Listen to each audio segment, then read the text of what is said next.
everyone, welcome back to Zintilon. Today we will cover 10 common sheet metal benching techniques widely used in the sheet metal fabrication shop. Press riveting. Press riveting is a joining process that applies pressure to the connection area, causing the material between the components to undergo plastic deformation, thus forming a strong joint. Typically, rivets or rivet nuts are used as fasteners and fixed onto the parts by pressure. It can be directly installed, improving efficiency, and is suitable for various materials such as low carbon steel, aluminum alloy sheets, and copper sheets. A limitation of this process is the thickness requirement of the work material. Stainless steel and high carbon steel sheet necessitate custom-made high-strength press-fit stud, leading to increased costs and challenges in the press-fitting process. Bulge riveting. Similar to press riveting, but the rivet head is expandable to accommodate materials of different thickness. The process is relatively simple and suitable for situations where fasteners' height is limited. The connection strength is relatively low, often used for non-structural connections. Riveting, a mechanical fastening process that joins two or more pieces of material together with rivets. Riveting is strong and durable, suitable for high-strength connections. However, precise force control is required. Excessive force may damage the material.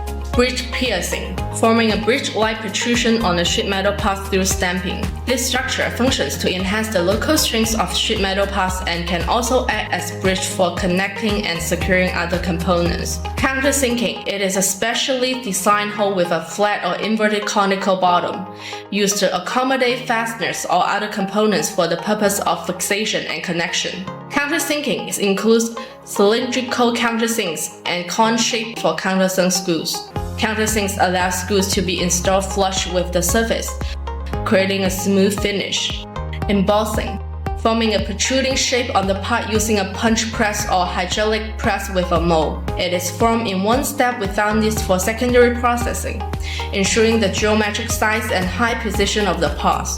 The tooling for this process requires tight tolerance and custom design. Most for complex embossed features can be costly to produce. Hole drawing, also known as flanging. It is a process that uses a mold to form burr around a circular hole in a part. Hole drawing is mainly used for thin materials, as the material thickness is insufficient, so it needs to be stretched to the required height to ensure the locking force after tapping. The advantage is that it can increase the strength of tapping hole, but the process is more complex and has certain requirements for the elongation rate of the material.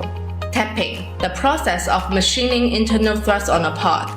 Tapping is widely used in various industries such as electronic, electrical appliance, hardware, medicine, and crafts. Card punching, using a special mold to form a hook-like structure on the sheet, used to fix or hold wires, cables, etc. This structure can be designed on the edge of the sheet metal, folded out by a folding machine, or directly produced by shearing deformation on the mold. Latches are easy to assemble and disassemble, especially suitable for occasions that require frequent disassembly. However, the latch cannot be repaired once breaks, and the entire part may be scrapped. Hole expansion, expanding the hole diameter on the basis of existing hole to accommodate large diameter rivets or bolts. Hole expanding can address different hole diameter and has strong adaptability. However, it may also damage the material. Thank you for watching this video. Now you have a better understanding of the different sheet metal benching methods available. If you need help in choosing the right process for your project, know that Zintilon offers a variety of sheet metal fabrication technologies to meet the needs of various industry. Please feel free to contact us for a free quote. Did you find this video helpful? Show some love with a like and subscribe to join the community. Thanks for watching, and I can't wait to share more with you. Bye bye!